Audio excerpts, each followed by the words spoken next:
नमस्कार दोस्तों, स्वागत है हमारे YouTube channel your new direction में। आज 13 मई के रोजगार समाचार, साथ ही साथ शिक्षा से संबंधित महत्वपूर्ण खबरें, 69,000 शिक्षक भर्ती व अन्य जो भी परीक्षा से संबंधित कार्यक्रम जारी हुए हैं, निरस्त हुए हैं, सभी अभ्यर्थियों के लिए जो आवश्यक है उस वीडियो में बताए गए हैं। सबसे बड़ी अपडेट है सहायक अध्यापक भर्ती परीक्षा, इससे संबंधित बहुत सारी अपडेट है। पूरा वीडियो देख लीजिएगा, सभी अपडेट मिल जाएंगी।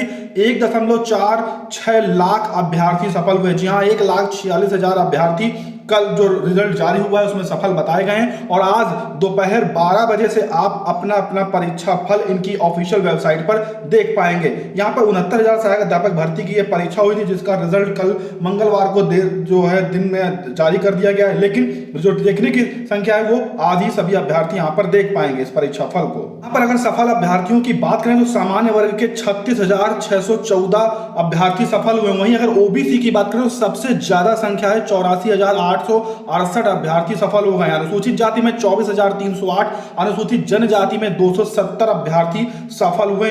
सबसे ज्यादा सीटों को कवर किया है यहाँ पर बीएड अभ्यर्थियों ने। जी हाँ, सबसे ज्यादा बीएड अभ्यर्थियों ने यहाँ पर कवर किया। बीटीसी को मिली है 38,610 यहाँ पर अभ्यर्थी पास हुए हैं। शिक्षा मित्र 8,000 के आसपास, अन्य 2,000 के आसपास पास हुए हैं। लेकिन अगर बीएड की अगर हम बात करें तो 97,368 अभ्यर्थी केवल इस 1,46,000 में बीएड अभ्यर्थी यहाँ पर पास बताए जा रहे हैं और पास हुए भी हैं। सबसे बड़ी अपडेट जो यहाँ पर हम आपको बता दें कि जो प्रक्रिया है, यानी कि जो नियुक्ति पत्र की प्रक्रिया है, वो जुलाई अंतिम या अगस्त तक आपको मिलेगी। जुलाई और अगस्त से पहले यहाँ पर नियुक्ति पत्र नहीं दिए जाएंगे, साफ तौर पर विभिन्न समाचार पत्रों में कहा गया है। अभी मैं और भी आपको डिटेल से बताऊंगा। जो मेरिट का फॉर्मूला है सभी को पता है कि 10% हाई स्कूल, इंटर और ग्रेजुएशन के हिसाब से रहने वाला है। यहाँ पर बीटीसी का भी रहने वाला है। उसके बाद 60% यहाँ पर आपका रहेगा जो आपका सुपर टेट हुआ है उसके आधार पर यहाँ पर मेरिट तैयार की जाएगी।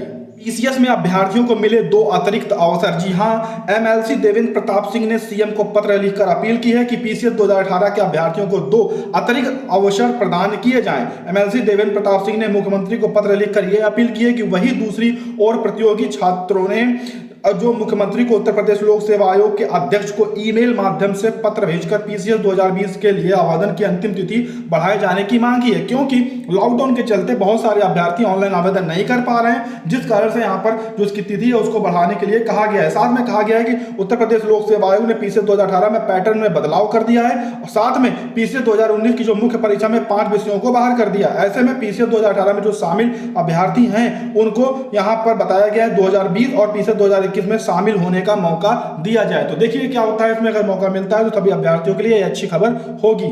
बेसिक शिक्षा की अगर बात करें तो 69,000 का रिजल्ट जैसे ही जारी हो गया है और यहाँ पर बताया गया है कि 14 मई से शुरू यहाँ पर हो जाएगा मेरिट तैयार करने का काम। वीडियो कॉन्फ्रेंसिंग के जरिए सारा काम शुरू कर लिया गया है। बेसिक शिक्षा विभाग 69,000 शिक्षक भर्ती को लेकर आगे का प्रोसेस में तैयारी में जुट गया है। नियुक्ति की प्रक्रिया में जुटा बेसिक शिक्षा परिषद दफ्तर। जी हाँ, यहाँ पर सचिव के द्वारा बता दिया गया है कि जो आगे का मेरिट बनाने से लेकर यहाँ पर ऑनलाइन काउंसलिंग, ऑनलाइन आवेदन, ये सभी चीजें जो प्रोसेस है अब बेसिक शिक्षा विभाग करने वाला है। तो इसके लिए उसने तैयारियां शुरू कर दी है और 14 मई से ये सारा कार्य वहां पर विस्तार से शुरू कर दिया जाएगा, क्योंकि जहां पर जो मेन मुद्दा है वो जल्द से जल्द 69,000 शिक्षक जो भर्ती है उन शिक्षकों को जल्द से जल्द यहाँ पर नियुक्ति दी जाए। यहाँ पर हम आपको बता दें कि एक पद के लिए यहाँ पर लड़ाई है। एक पद पर यहाँ पर 2 अभ्यर्थी इस भर्ती में लड़ने वाले हैं, क्योंकि जो यहाँ पर भर्ती आई थी 69,000 उससे दुगने अभ्यर्थी यहाँ पर पास हो गए हैं। सबसे बड़ी बात है कट ऑफ बढ़ने के बाद भी सफल हुए हैं 1,46,000 से ज्यादा अभ्यर्थी। अगर कट ऑफ कम रहती तो इससे भी अधिक अभ्यर्थी यहाँ पर सफल हो सकते थे। उत्तर प्रदेश लोक सेवा आयोग के द्वारा एक विज्ञप्ति जारी की गई। यहाँ पर समीक्षा अधिकारी, सहायक समीक्षा अधिकारी आदि समान विशेष जो बैकलॉग चयन परीक्षा 2017 में औपबंधिक रूप से घोषित अंतिम चयन परिणाम में सफल अभ्यर्थियों के जो आवेदन पत्र एवं शैक्षिक अभिलेखों का सत्यापन कार्यक्रम 26 मार्च से 3 अप्रैल तक प्रस्तावित था। वो कोविड-19 के रोकथाम के दृष्टिगत अपरिहार्य कारणों से उसे स्थगित किया गया था। उक्त सत्यापन कार्यक्रम लॉकडाउन समाप्ति छूट के पश्चात तत्काल किया जाना प्रभावित है। सभी चयनित अभ्यर्थियों से अपेक्षा है कि समस्त आवश्यक वांछित अभिलेखों को तैयार रखें और अगली सूचना की प्रतीक्षा करें। उत्तर प्रदेश सरकार ने अगले आदेशों तक उत्तर प्रदेश में जो तबादले हैं विभिन्न विभागों को उन पर रोक लगा दी है। अब 2020-21 में जो तबादले होने थे विभिन्न विभागों को, वो किसी भी प्रकार के कोई भी तबादले यहां पर नहीं किए जाएंगे। शिक्षक भर्ती परीक्षा में रिक्तियों से दुगने अभ्यर्थी पास। भर्ती प्रक्रिया जल्द पूरी होगी। बेसिक शिक्षा परिषद अध्यापकों की भर्ती प्रक्रिया रिजल्ट मिलने के तुरंत बाद शुरू कर देगा। कार्यवाहक सचिव विजय शंकर मिश्रा ने बताया कि रिजल्ट मिलने के बाद शासन को प्रस्ताव भेजा जाएगा। NIC सॉफ्टवेयर पर ऑनलाइन काउंसलिंग कराई जाएगी। बुधवार को परीक्षा नियामक रिजल्ट परिषद को सौंप देगा। 69,000 शिक्षक भर्ती का रिजल्ट आज दोपहर बाद देखने के लिए परीक्षा नियामक प्राधिकारी ने विभिन्न समाचार पत्रों में एक ऑफिशियल नोटिफिकेशन भी जारी कर दिया है, विज्ञप्ति जारी कर दी। यहाँ पर साफ तौर पर बताया गया है कि 13/5 से दोपहर के बाद आप ATR एग्जाम UPSDC.gov.in की ऑफिशियल वेबसाइट पर जाकर देख सकते हैं। और ये जो परिणाम है ये 29 मई 2020 तक इस वेबसाइट पर अवेलेबल रहने वाला है। यहाँ पर बताया गया है कि 4,31,466 लोग पंजीकरण हुए थे, जिसमें से 4,09,530 सम्मिलित हुए, जिसमें से 1,00,000 यहाँ पर 46,060 अभ्यर्थी पास बताए गए हैं। 6 जुलाई से खुलेगा HBTU। 15 सितंबर से प्रवेश शुरू कर दिए जाएंगे। जी हाँ, यहाँ पर बताया गया है कि HBTU 6 जुलाई से खुलेगा, जबकि छात्र 1 जुलाई से बुलाए जाएंगे। मंगलवार को मंथन के बाद यह फैसला ले लिया गया है। इलाहाबाद विश्वविद्यालय में प्रवेश के लिए अब तक 16,488 आवेदन आ चुके हैं। जी हाँ, इलाहाबाद में विश्वविद्यालय में प्रवेश के लिए आवेदन चल रहे हैं, जिसके लिए अभी तक इतने ज्यादा आवेदन आए हैं और अंतिम तिथि तक और अधिक आवेदन आने की यहाँ पर संभावनाएं बताई गई हैं।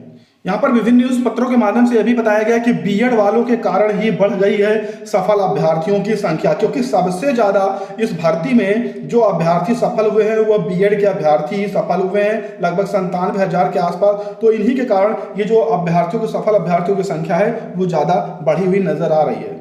अब अंकों का खेल, आगे रहने वाले ही बन पाएंगे शिक्षक। जी हाँ, भर्ती परीक्षा के अंकों के साथ एकेडमिक मेरिट भी होगी अहम, क्योंकि जिन अभ्यर्थियों की एकेडमिक मेरिट अच्छी होगी वही इस भर्ती में अपना जो प्रस्ताव है वो बनाकर रख पाएंगे, वरना इस भर्ती से बाहर हो जाएंगे। पास होने का यहाँ पर तात्पर्य ये नहीं बताया गया है कि आप यहाँ पर नौकरी पाने के योग्य हो गए हैं। अब जिनकी अभ्यर्थियों की एकेडमिक अच्छी होगी और जिन्होंने इस परीक्षा भर्ती में जो यहाँ पर सुपर टेट हुआ था इसमें जो अच्छे अंक हासिल किए वो इस मेरिट के आधार पर इस भर्ती में अपनी दौड़ में शामिल रहने वाले हैं। एक न्यूज पत्र के माध्यम से साफ तौर पर कहा गया कि सतीश द्विवेदी ने बताया है कि हाई कोर्ट के फैसले के बाद सीएम योगी आदित्यनाथ ने 7 दिन में रिजल्ट जारी करने का निर्देश दिया था। उन्होंने जुलाई अगस्त तक शिक्षकों की तैनाती की उम्मीद जताई है। टीटी प्रमाण पत्र लेने के लिए किया गया है हंगामा। जी हाँ, 69,000 शिक्षक भर्ती में जो अभ्यर्थी सफल हो गए हैं और जिन्होंने 2019 का वो टीटी प्रमाण पत्र पास किया है, प्रमाण पत्र उनको चाहिए, उसके लिए वो अपने जिले में हंगामा कर रहे हैं, क्योंकि उन्हें टीटी प्रमाण पत्र अभी तक नहीं मिल पाए हैं। लेकिन लॉकडाउन के चलते अभी तक प्रमाण पत्र वितरित भी नहीं किए गए हैं।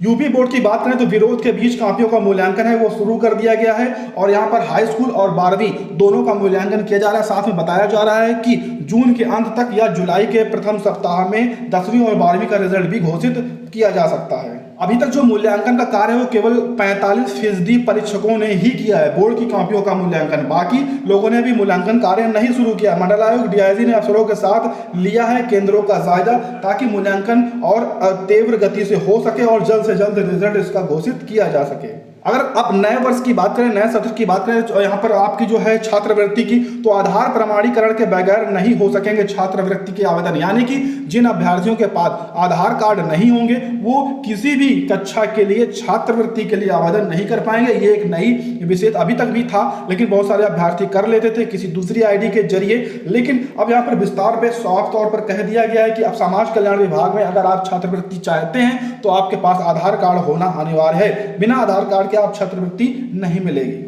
RO-ARO चयनितों को जल्द मिलेगी नियुक्ति। जी हाँ, यहाँ पर RO-ARO 2019 के चयनितों के लिए अच्छी खबर है। उत्तर प्रदेश लोक सेवा आयोग की ओर से विज्ञप्ति जारी कर कहा गया है कि अभ्यर्थी अभिलेख सत्यापन के लिए तैयार रहें। जल्द ही इसके लिए विज्ञप्ति जारी की जाएगी और उनके जो प्रमाण पत्र हैं उनका वेरिफिकेशन कराने के बाद उन्हें नियुक्ति प्रक्रिया में आगे बढ़ाया जाएगा। 69,000 शिक्षक भर्ती की बात करें तो पुरानी पद्धति से अब आगे की जो परीक्षा होने वाली है, यानी आगे का जो प्रोसेस होने वाला है वो पुरानी पद्धति से कराया जाएगा। उत्तर प्रदेश शिक्षा सेवा आयोग के अस्तित्व में न आने से परिषदीय प्राथमिक स्कूलों में 69,000 शिक्षकों की भर्ती पुरानी पद्धति से ही अब होने वाली है, क्योंकि जो संख्या थी अब नियुक्ति की उससे ज्यादा अभ्यर्थी सफल हुए। इस कारण से मुख्यमंत्री योगी आदित्यनाथ ने परिषदीय विद्यालयों तथा सहायता प्राप्त प्राथमिक व उच्च प्राथमिक विद्यालयों, माध्यमिक विद्यालयों व महाविद्यालयों के शिक्षकों, प्रधानाध्यापक, प्रधानाचार्यों और प्राचार्यों के चयन के लिए उत्तर प्रदेश राज्य शिक्षा सेवा आयोग के गठन का निर्देश दिया था। राज्य शिक्षा सेवा आयोग का स्वरूप तय करने के लिए अंतर विभागीय बैठकें हुई थी। राज्य शिक्षा सेवा आयोग का स्वरूप तय करने के लिए शिक्षा अधिकारियों की समिति गठित की गई थी। यह है पुरानी पद्धति। पहले से लागू पद्धति के तहत परिषदीय प्राथमिक विद्यालयों में शिक्षकों की भर्ती के लिए सचिव परीक्षा नियामक प्राधिकारी परीक्षा आयोजित कराते हैं और उसका रिजल्ट घोषित करते हैं। उसके बाद ही नियुक्ति की प्रक्रिया बेसिक शिक्षा परिषद शुरू करता है। मेरिट लिस्ट में चयनित अभ्यर्थियों से फॉर्म भराया जाता है। यहाँ पर यूपी टेट के लिए बताया गया है कि जो लॉकडाउन खत्म होने के बाद ही आपको प्रमाण पत्र यहाँ पर वितरित किए जाएंगे, उससे पहले यहाँ पर प्रमाण पत्र वितरित हो पाना असंभव बताया गया है। यहाँ पर उत्तर प्रदेश शिक्षक पात्रता के यानी कि 2018 के प्रमाण पत्र भी अभी डाइटो में पड़े हुए हैं, जो अभ्यर्थियों को अभी तक वितरित नहीं किए हैं, जिसके लगातार अभ्यर्थी यहाँ पर हंगामा कर रहे थे। लेकिन वहाँ पर बताया गया है कि लॉकडाउन खत्म होने के बाद ही प्रमाण पत्र वितरित किए जाएंगे। 153 सीटें प्रोफेशनल पाठ्यक्रम में बढ़ी। जी हाँ, इलाहाबाद केंद्रीय विश्वविद्यालय के इंस्टीट्यूट ऑफ प्रोफेशनल स्टडीज पाठ्यक्रम में प्रवेश की राह देख रहे छात्र छात्राओं के लिए एक अच्छी खबर है। अच्छी खबर यह है कि आर्थिक रूप से कमजोर सवर्णों के लिए आरक्षण के तहत विभिन्न पाठ्यक्रमों में 153 सीटें बढ़ा दी गई हैं।